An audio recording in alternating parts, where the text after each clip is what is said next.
Hello my dear lovely student, welcome back to my channel Sarwan lecturer myself Shravan Goswami.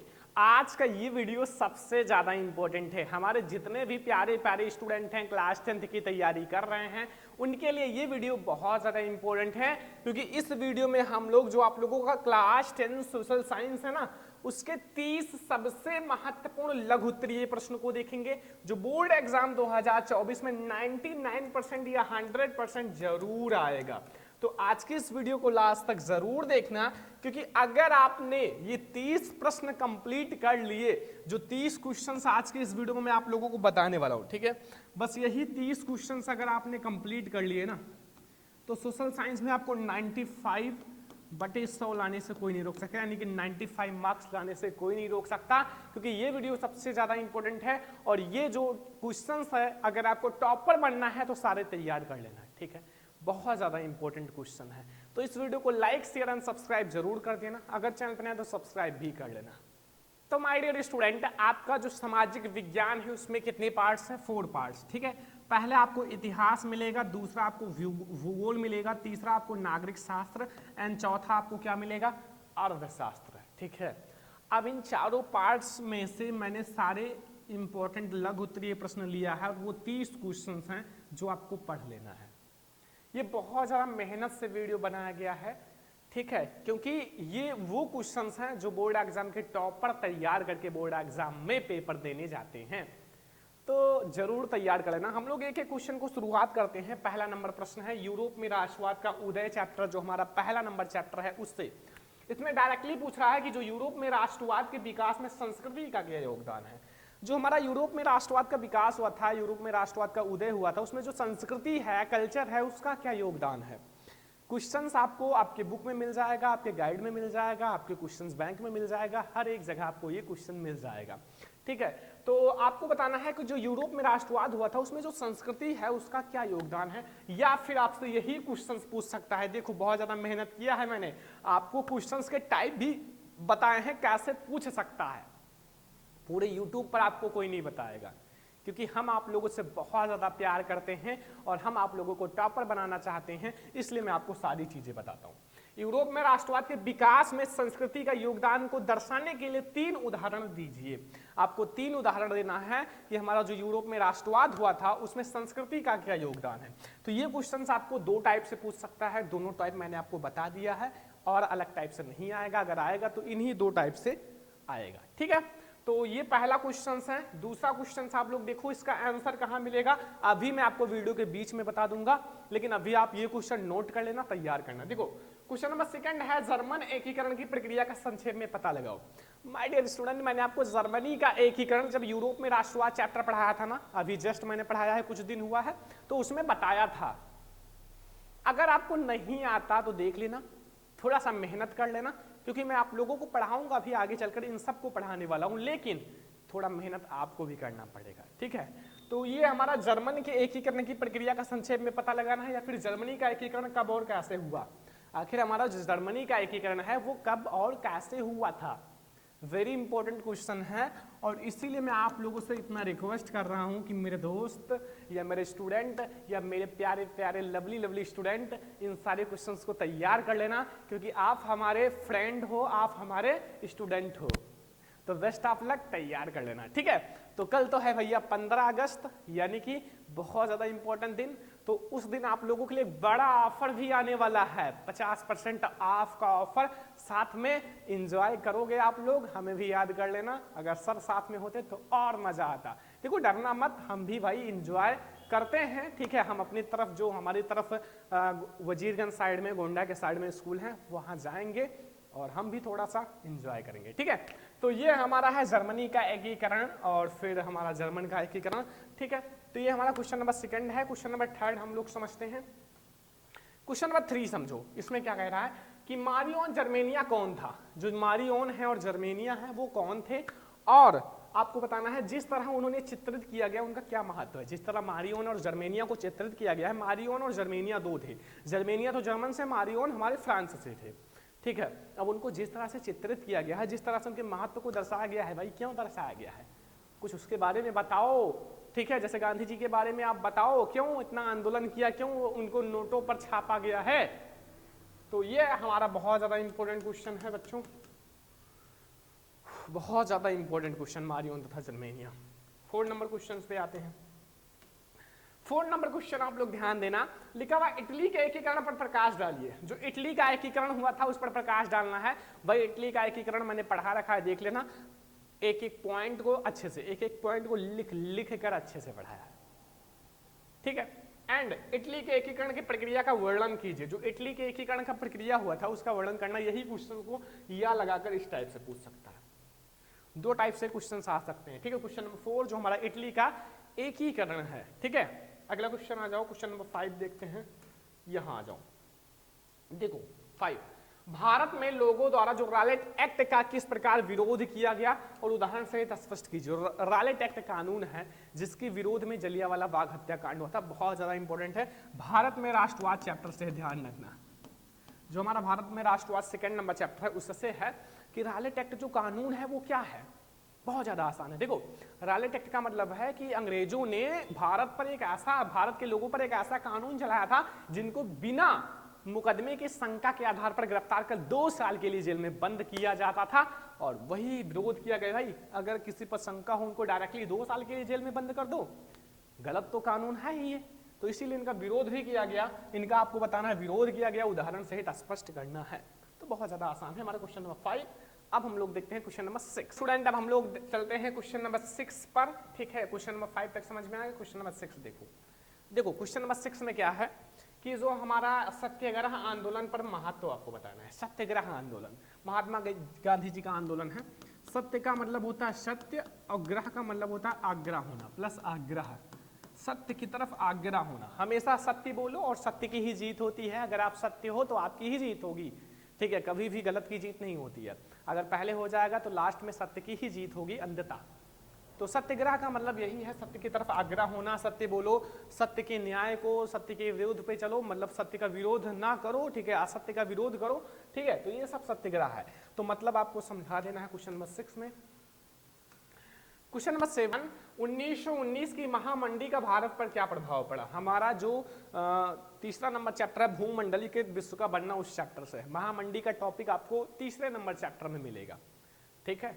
जितना शायद मैं आप लोगों के लिए मेहनत करता हूँ, पढ़ता हूँ 11-11 बजे रात तक, आप लोगों के लिए नोट्स बनाता हूँ। देखो कल मैं पढ़ रहा था और देखो क्या हुआ कि हम पढ़ाई तो कर रहे थे, फर्स्ट मैटर कि हमारे पैर में थोड़ा सा स्क्रैच हो गया, मतलब कट गया जिसे कहते हैं, और बहुत ज़्यादा दर्द हुआ। फिर भी मैं आप लोगों के लिए नोट्स बनाया, फिर आज पढ़ा रहा हूँ। हैंड में भी देखो थोड़ा सा कटा हुआ, देखो यहाँ पट्टी लगा हुआ है, क्यों? क्योंकि बस आप लोगों के लिए ही पढ़ा रहा था। कुछ गए घर के अंदर, थोड़ा सा एक डेस्क था उसी में लग गया और कट गया, तो फिर मुझे कुछ नहीं दिक्कत। देखो मैं आप लोगों के लिए फिर भी मैं आपको पढ़ा रहा हूँ, क्यों? क्योंकि आप लोगों से इतना ज़्यादा प्यार है ना स्टूडेंट। अगर आप पास होते ना हमारे पास, तो आप देखते, कहते सर हमारे कितने अच्छे हैं, हम लोगों को कितने अच्छे से पढ़ा रहे हैं, कितना मेहनत कर रहे हैं, और आप लोग भी याद करते हमें, और हम आप लोगों के लिए ऐसे पढ़ा रहे हैं। लेकिन एक दिन बोर्ड एग्जाम का जिस दिन रिजल्ट आएगा, हम एक एक स्टूडेंट से मिलना चाहेंगे और हर एक स्टूडेंट के साइड में आएंगे, ठीक है। बस आप लोग मिलने के लिए तैयार हो जाना, हम लोग मीटअप भी करेंगे, साथ में मस्ती भी करेंगे, क्योंकि आप लोग हमारे फ्रेंड हो, ठीक है। देखो ये हमारा क्वेश्चन नंबर 7 है कि महामंडी का क्या प्रभाव पड़ा, या फिर ये क्वेश्चन पूछ सकता है भारतीय अर्थव्यवस्था का वैश्वीकरण आर्थिक किन्हीं 3 आपको परिणामों को बताना है। जो आपको महामंडी या फिर अर्थव्यवस्था पर वैश्विक आर्थिक महामंडी, बात एक ही है, ठीक है। अगला क्वेश्चन देखो 8 नंबर क्वेश्चन, देखो वो तो हमारा क्या था, प्रभाव, और ये महामंडी का कारण की व्याख्या करना है। महामंडी के कारण या फिर वैश्विक आर्थिक महामंडी के किन्हीं 3 कारणों का उल्लेख कीजिए, ठीक है, किसी 3 कारणों का उल्लेख कीजिए। 9 नंबर क्वेश्चन देख लो, नवीकरणीय और अनवीकरणीय संसाधन में अंतर स्पष्ट कीजिए। वेरी इंपॉर्टेंट क्वेश्चन है, नवीकरणीय अनवीकरणीय संसाधन। देखो अगर बहुत सारे ऐसे हमारे स्टूडेंट हैं जो कहते हैं सर पढ़ाई में मन नहीं लगता। देखो अब मैं आप लोगों का अलार्म तो नहीं बन पाऊंगा ना कि सुबह 5 बजे बज जाऊं और आप लोग उठ जाओ और पढ़ना शुरू कर दो, नहीं। मैं कितना कर सकता हूं, यहाँ ऑनलाइन पढ़ा रहा हूँ, आप लोग पढ़ रहे हो। अब हमें क्या पता आप लोग पढ़ रहे हो। बहुत सारे बच्चे नीचे जब हम देखते हैं जो चैटिंग चलता है, मैं लाइव पढ़ाता हूँ, बच्चे नीचे चैटिंग करते हैं, कैसी हो पूजा, कैसे हो अभय, कैसे हो अमन, कैसे हो ये वो, तो वही कैसे काम चलेगा। पढ़ाई में एक बात याद रखना कि अगर आप पूरा फोकस पढ़ाई पर रखोगे तभी जिंदगी भर आपको क्लास 10 तक याद रहेगा, वरना तुरंत पढ़ोगे तुरंत भूल जाओगे। ये पढ़ाई है मेरे दोस्त, कोई कहानी नहीं है, कोई फिल्म नहीं है।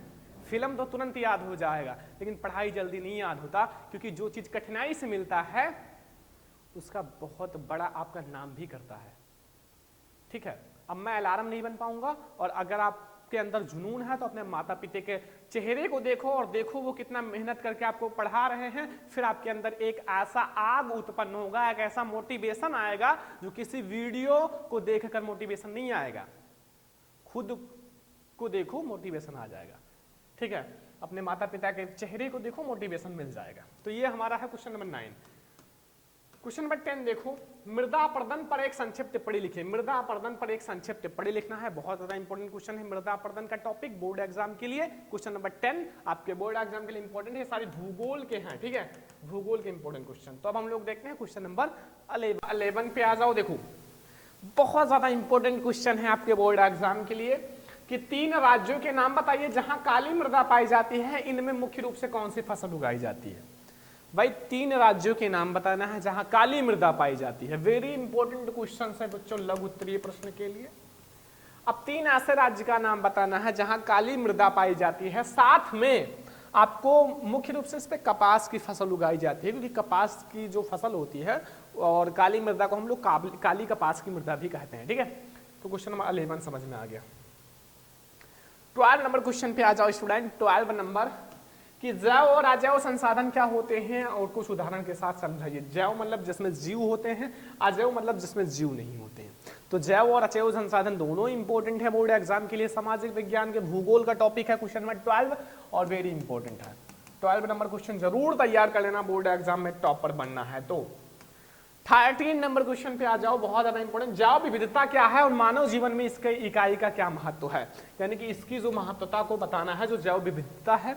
या फिर यही क्वेश्चन आ सकता है जैव विविधता क्या है और यह मानव जीवन के लिए क्यों महत्वपूर्ण है। जो जैव विविधता है ये मानव जीवन के लिए क्यों महत्वपूर्ण है, इस चीज को आपको क्वेश्चन नंबर 13 में बताना है।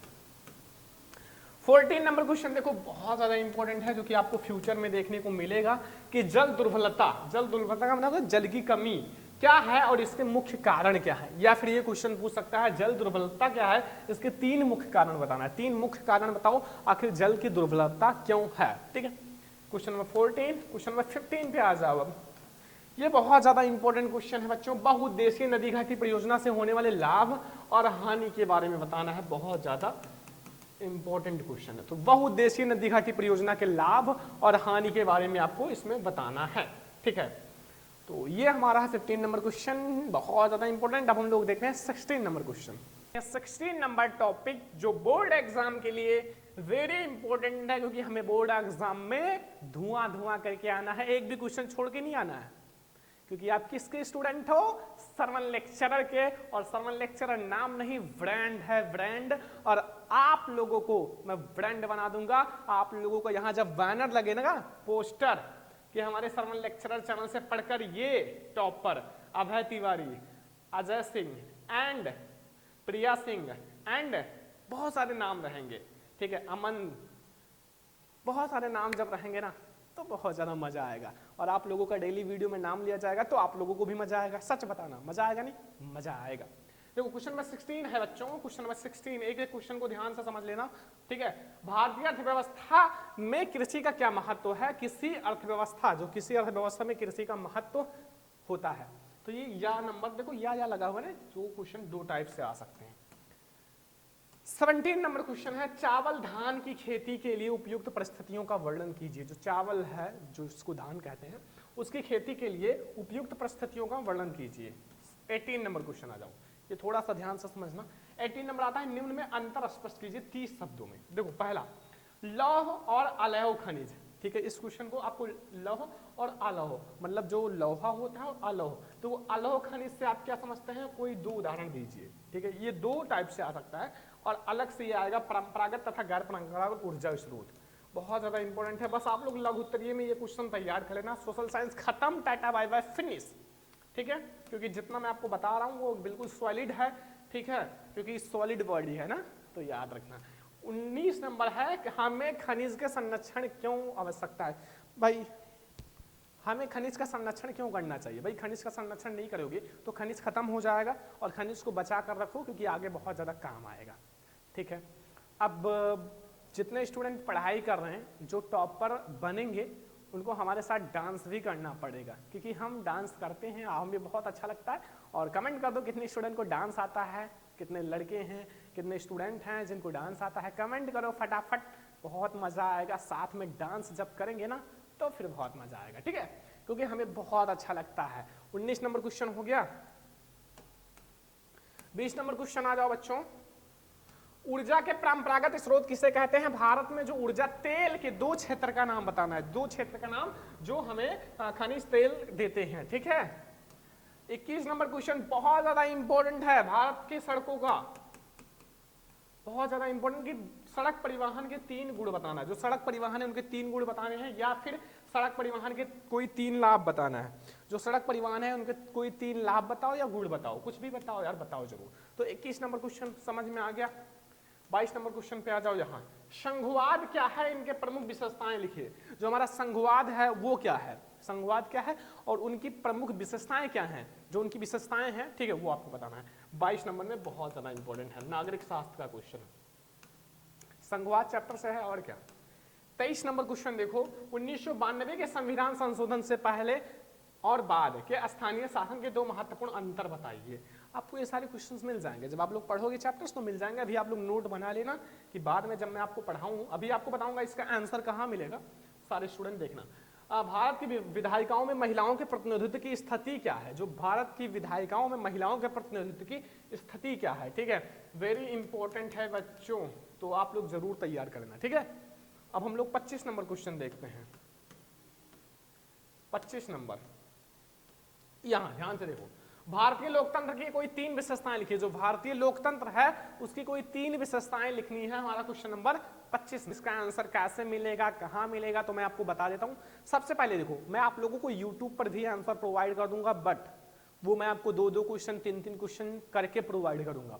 अगर आपको तुरंत आंसर चाहिए ना स्टूडेंट, तो अभी आप लोगों के लिए थोड़ा सा ऑफर भी है। टॉपर बैच, जो हमारा टॉपर बैच है, देखो जितने स्टूडेंट को टॉपर बैच के बारे में नहीं पता है ना, वो जान जाओ। टॉपर बैच जो है वो हमारे सरमन लेक्चरर ऐप है, Sarman lecturer app play store पर मिल जाएगा, डाउनलोड करो, वहां से टॉपर बैच ज्वाइन करो। टॉपर बैच में आपको सारे सब्जेक्ट की पूरी तैयारी कराई जाएगी, साथ में आपको ग्रुप में ज्वाइन करके आपको लाइव क्लासेस भी दिया जाएगा, साथ में आप लोगों को टेस्ट भी कराया जाएगा, सब कुछ, मतलब ऑल सब्जेक्ट की तैयारी होगी, ऑल सब्जेक्ट की पूरी तैयारी, ठीक है। और इन सब का आंसर भी आपको मिल जाएगा हमारे टॉपर बैच में। इसकी फीस पहले तो भाई मैंने बताया था 799, अभी आप लोगों को बताया था इसकी फीस 799 है। लेकिन अगर आपको आज ही, ठीक है, अगर आपको ये वीडियो जाने के बाद 5 घंटा 5 आवर्स यानी कि 5 घंटे इसकी फीस मैं कम कर देता हूं, 599 कर देता हूं। 5 घंटे के लिए यह ऑफर है 599, बस वीडियो जाने के 5 घंटे तक यह ऑफर रहेगा। आपको ज्वाइन करना है, मैं कांटेक्ट कर लेना 9918863196, इस नंबर पे कांटेक्ट कर लेना, मैं आपको बता दूंगा कैसे तैयारी होगा, मैं आपका लिंक भी भेज दूंगा। एंड आप लोग इसको जल्दी से ज्वाइन कर लो, ये ऑफर केवल वीडियो जाने के 5 घंटे तक ही आपको मिलेगा, उसके बाद इसकी प्राइस बढ़ जाएगी, याद रखना, ठीक है। तो वहीं आपको इन सारे क्वेश्चंस का आंसर मिल जाएगा। तो लोकतंत्र की विशेषताओं को बताना था। अगला क्वेश्चन 26 नंबर, ध्यान से देखो, धार्यता का विषय विकास, जो विषय विकास क्यों महत्वपूर्ण है, आवश्यक है, ये बताना है। क्वेश्चन नंबर 26 में वेरी इंपॉर्टेंट है। 27 ध्यान से समझना, बहुत ज्यादा इंपॉर्टेंट है। प्रचंड बेरोजगारी, ठीक है, क्या है और शहरी एवं ग्रामीण क्षेत्रों में उदाहरण देकर स्पष्ट कीजिए। ये हमारा 27 नंबर क्वेश्चन है। 28 नंबर पे आ जाओ बच्चों, ये देखो, ग्रामीण रोजगार, जो हमारा ग्रामीण रोजगार 2015 में एनआरडीए 2005 के उद्देश्य की व्याख्या कीजिए। ये क्वेश्चन हमारा अर्थशास्त्र का है, थोड़ा सा चेक कर लेना, ठीक है, ताकि स्पष्ट हो जाए। 29 नंबर, वैश्वीकरण से आप क्या समझते हो, अपने शब्दों से स्पष्ट कीजिए। जो वैश्वीकरण है उसको आपको बताना है, जो हमारा अर्थशास्त्र का लास्ट है, इससे पहले एक चैप्टर है वैश्वीकरण, उसके बारे में बताना है। लास्ट नंबर हमारा क्वेश्चन है तीसरा ऑब्जेक्टिव क्वेश्चन, सॉरी लघु उत्तरीय। भारत की उपभोक्ता आंदोलन की शुरुआत किन कारणों से हुई और इसके विकास के बारे में पता लगाएं। वेरी इंपॉर्टेंट है, लास्ट चैप्टर का है, ठीक है। तो आज का ये वीडियो कैसा लगा, मैंने आपको बताया, इसका आंसर चाहिए, टॉपर बैच को ज्वाइन करो। मैंने फीस भी कम कर दिया है 5 घंटे के लिए, फटाफट ज्वाइन कर लो। ऐसा मौका कभी नहीं मिलेगा और ऐसा टीचर कभी नहीं मिलेगा, क्योंकि आप लोगों के लिए जी जान लगाकर मेहनत कर रहा हूं। टाइम आएगा तो सब कुछ त्याग दूंगा, बस आप लोग हमारे साथ पढ़ाई करते रहो, आप हमारे साथ कनेक्ट हो जाओ, बैच से, चैनल से, दोनों से कनेक्ट होकर तैयारी करो, आपको टॉपर बना दूंगा। वीडियो को लाइक, शेयर एंड सब्सक्राइब कर लेना, और अगर आपने बैच को ज्वाइन नहीं किया है तो ज्वाइन कर लो, ये स्ट्रिक्ट वार्निंग है, वरना फिर बाद में आप पछताओगे, कहोगे सर ने कहा था, मेरा नंबर कम हो गया, मैं ज्वाइन नहीं किया था, बहुत पछताओगे। तो याद रखना, माइंड दिमाग सही कर लेना। आज का ये वीडियो कैसा लगा, लाइक, शेयर एंड सब्सक्राइब करना, और ये वीडियो बहुत ज़्यादा मेहनत करके बनाया गया है, तो इन सब का आंसर भी आपको हमारे बैच में मिल जाएगा। तो चलो हम लोग मिलते हैं किसी और नेक्स्ट इंपॉर्टेंट वीडियो में। तो इस वीडियो को लाइक, शेयर एंड सब्सक्राइब जरूर कर देना। चलो फिर मिलते हैं नेक्स्ट इंपॉर्टेंट वीडियो में, तब तक के लिए जय हिंद।